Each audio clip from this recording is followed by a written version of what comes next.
야고보는 물질을 두 가지로 이야기합니다. 물질은 사랑을 위한 도구, 또한 물질은 정의를 위한 도구이다라고 이야기합니다. 오늘 복음의 능력은 사랑으로 드러난다라는 제목으로 같이 말씀을 나누고자 하는데요. 예수 그리스도를 믿고 그로 인해 영생을 살게 된 그리스도인은 복음을 받아들인 자죠. 복음의 능력을 경험하고 살고 있습니다. 복음을 처음 받아들였을 때 우리가 좀 전에 찬양했던 나 같은 죄인 살리신 305장 찬양은 늘 다시 불러도 우리의 그 첫사랑의 그런 감흥들을 다시 떠올리게 합니다. 그래서 늘 첫마음으로 다시 이렇게 되돌리게 하는 국가로도 이렇게 불리고 있는데 처음 믿었을 때의 그 행복과 기쁨 있습니다.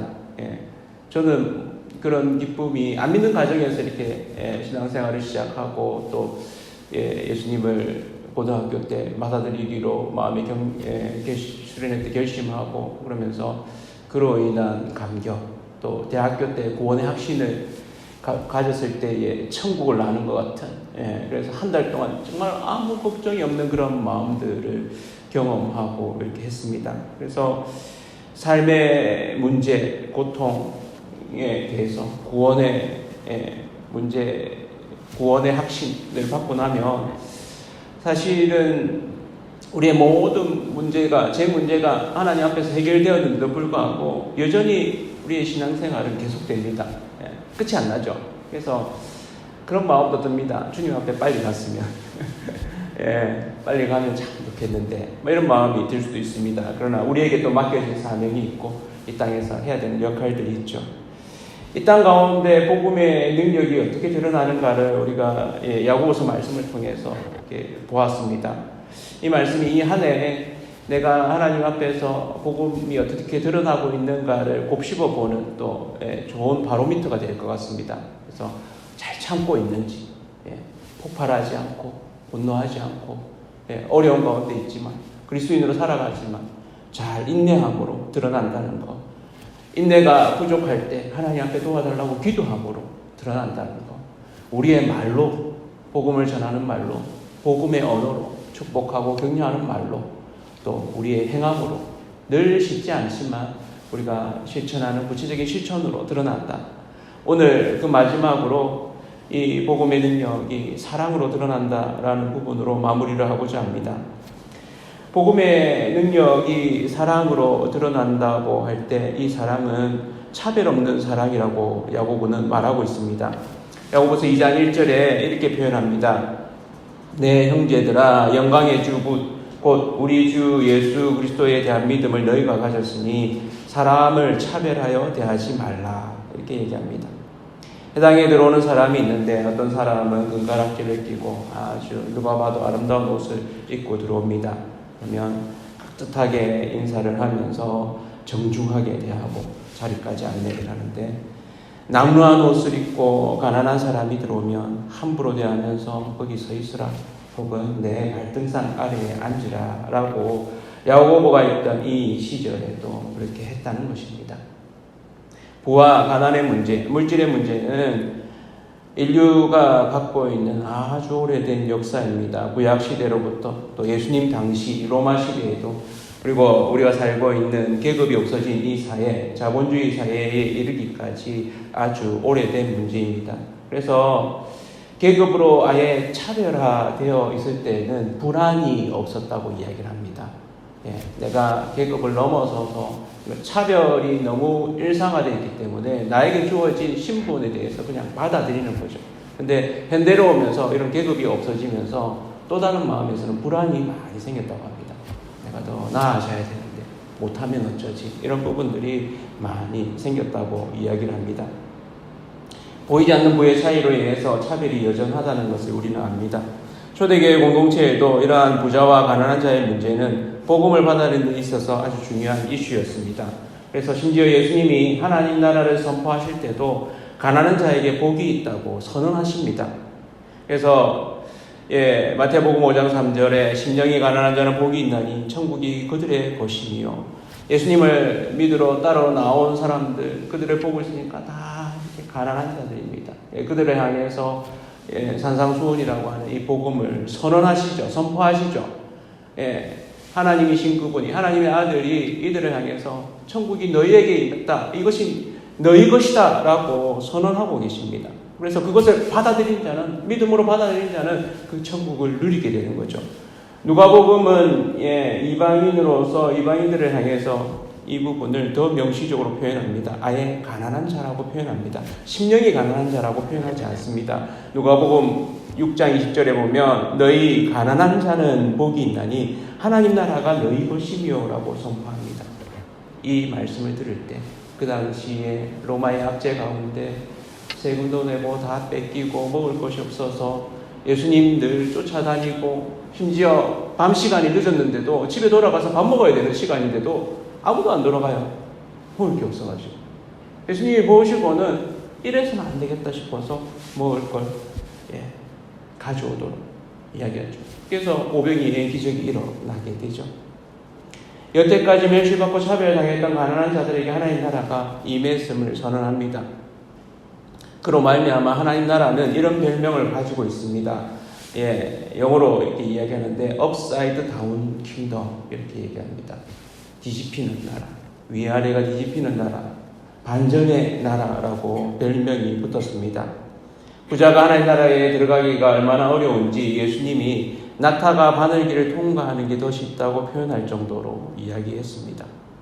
돈, 물질이라는 것이 독특한 특성을 가지고 있는데 이것이 하나님을 대신하고자 하는 속성이 있기 때문입니다. 그래서 그런 속성을 표현해서 만몬이라고 표현합니다. 복음의 능력이 드러난다고 할 때, 특별히 사랑으로 드러난다고 할 때 야고보는 이것이 어떻게 드러나야 하는지를 이 야고보서에서 이야기합니다. 야고보서 2장 8절 9절에 보면 한마디로 이렇게 압축해서 표현합니다. 너희가 만일 성경에 기록된 대로 내 이웃 사랑하기를 내 몸과 같이 하라 하신 최고의 법을 지키면 잘하는 것이거니와 만일 너희가 사람을 차별하여 대하면 죄를 짓는 것이니 율법이 너희를 범법자로 정죄하리라고 말합니다. 결국 예수님이 말씀하신 것처럼 그 많은 율법, 십계명으로부터 그 많은 율법을 지키는 한 가지는 하나님을 사랑하고 이웃을 내 몸과 같이 사랑하는 것이다 라고 말씀하신 것을 야고보는 받아들이고 있습니다. 복음의 능력은 차별 없는 사랑으로 드러납니다. 초대교회 공동체에도 여실히 드러났죠. 그래서 예수님의 제자들과 함께 이루었던 이 예수님의 공동체에도 이런 공동체의 특성이 드러나게 됩니다. 유무상통, 가진 자와 안 가진 자가 차별 없이 같이 있는. 그래서 물질은 사랑을 위한 도구입니다. 돈은 사랑을 위한 도구입니다. 야고보서 전체를 통해서 내 형제들아 이 표현을 참 많이 씁니다. 읽어가시다 보면 마치 야고보가 설교하고 있는 것 같아요. 사랑을 담아서 내 형제들아, 내 사랑하는 형제들아 라고 이렇게 13번에 걸쳐서 표현합니다. 이 짧은 이 편지 글 안에 내 사랑하는 형제들아 라고 그의 사랑을 잔뜩 담아서 명령하고 있습니다. 특별히 5장 1절에는 이렇게 표현합니다. 들으라 부한자들아 너희에게 임할 고생으로 말미암아 울고 통곡하라 하면서 이 부한자들이 하나님 나라에 들어가기 힘들지만 어떻게 가능한지를 또한 표현합니다. 그것이 1장 10절에 이렇게 나옵니다. 자, 한번 들어보십시오. 부한자는 자기의 낮아짐을 자랑할지니 이는 그가 풀의 꽃과 같이 지나감이라 라고 이야기합니다. 인생이 빠르고 무상하다는 것입니다. 그런 면에서 돈은 정의를 위한 도구입니다. 5장 1절부터 6절의 말씀은 부자가 하나님 나라에 들어가기가 얼마나 어려운지 한 단면을 보여주면서 돈은, 부는 영혼을 얻기 위한 도구임을 말하고 있습니다. 내가 의롭게 바르게 할 때 그 영혼을 얻을 수 있다는 그 영혼이 하나님 나라를 소망하게 된다는 것을 보여줍니다. 그래서 야고보는 물질을 두 가지로 이야기합니다. 물질은 사랑을 위한 도구, 또한 물질은 정의를 위한 도구이다 라고 이야기합니다.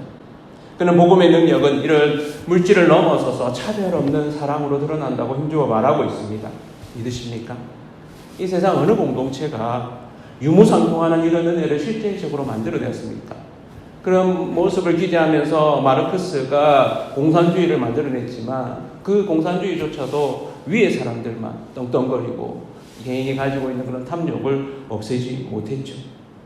그런데 믿음의 공동체 역시도 야고보가 속했던 이런 믿음의 공동체, 부자와 가난한 자의 차별을 쉽게 극복하지 못하는 모습이 있었음을 볼 수 있습니다. 그만큼 어렵다는 것이죠. 그러나 불가능하지는 않습니다. 믿음의 공동체는 복음의 능력이 차별 없는 사랑으로 드러나는 공동체입니다. 우리가 서로를 향해서 사랑을 드러내는 공동체 되기를 원합니다. 그 사랑이 희생하는 사랑으로 예수 그리스도께서 우리를 위해서 사랑하시고 자기 몸을 아끼지 않고 주셨던 것처럼 우리가 그렇게 희생할 때, 두 번째는 진실한 사랑으로 우리가 진실하게 사랑, 세 번째는 구체적인 사랑으로 누군가를 사랑할 때 말로만이 아니라 어제 말씀처럼 보고 정말 떡이 필요하면 떡을 주는, 네 번째는 중심을 가진 사랑으로 드러나야 합니다. 교회는 사랑 전문가들을 키워내는 것입니다. 복음의 능력은 사랑으로 드러납니다. 시절이 바뀌어도 아무리 힘들어도 복음의 능력은 서로 사랑하라는 새 언약의 성취로 이루어집니다. 우리 기장세상교회가 이 복음의 능력을 사랑으로 드러내는 그런 공동체 되기를 축복합니다. 서로 사랑할 때 사람들이 와서 그 사랑을 경험하게 되고 예수 그리스도의 사랑 안으로 더 깊이 알려드리게 됩니다. 우리 공동체 한 사람 한 사람이 더욱 사랑하기로 결단합시다. 내 힘으로는 할 수 없지만 나를 있는 그대로 사랑해 주신 그 하나님의 사랑으로 이 한 해 우리는 사랑할 수 있습니다. 차별 없는 사랑으로 서로를 한대해 주고 하나님 나라를 이 땅에 누리는 차별 없는 공동체로 기장 새삼교회를 누려가시는 저와 온 성도님들 되시기를 축복합니다.